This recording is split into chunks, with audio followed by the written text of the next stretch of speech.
Hello and welcome to African Connection, the channel where we cut through the noise and bring you the real stories shaping South Africa today. And right now, if there's one story that stands out above the rest, it's the so-called national dialogue. South Africa is burning with problems, crime, corruption, unemployment, and collapsing services. But instead of real solutions, government leaders are offering South Africans a shiny distraction, a national dialogue. Is this really about uniting the nation, or is it just another cash grab at the expense of ordinary citizens?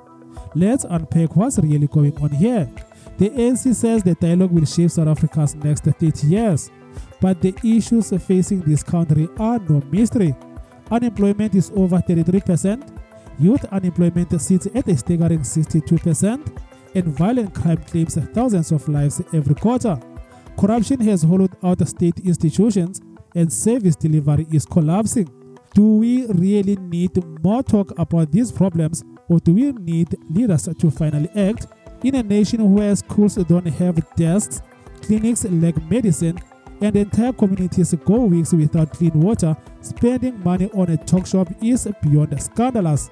President Cyril Ramaphosa recently insisted that the cost will be far less than the initially reported 700 million rands, but refused to give a figure. That alone should ring alarm bells. The dialogue's credibility has already collapsed. 7 major legacy foundations, including those of Thabo Mbeki, Biko, and Desmond Tutu, have pulled out. They cited a rushed timeline, lack of transparency, and creeping government control. Even the launch event at UNISA last week was a total mess. Poorly organized, poorly attended, and more performance than participation. This is not the first time South Africans have seen this play. Remember the Zondo Commission? Millions were spent exposing state capture, yet years later, many recommendations remain ignored. Why should anyone believe this dialogue will be any different? South Africans don't want another close report or grand vision for the next 30 years. They want working hospitals. They want safe streets.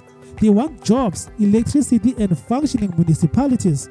Instead of spending hundreds of millions on talk shops, government should focus on doing its job. The so-called national dialogue is a costly distraction. It's a political project, not a people's project. What South Africa needs is action, not more empty speeches.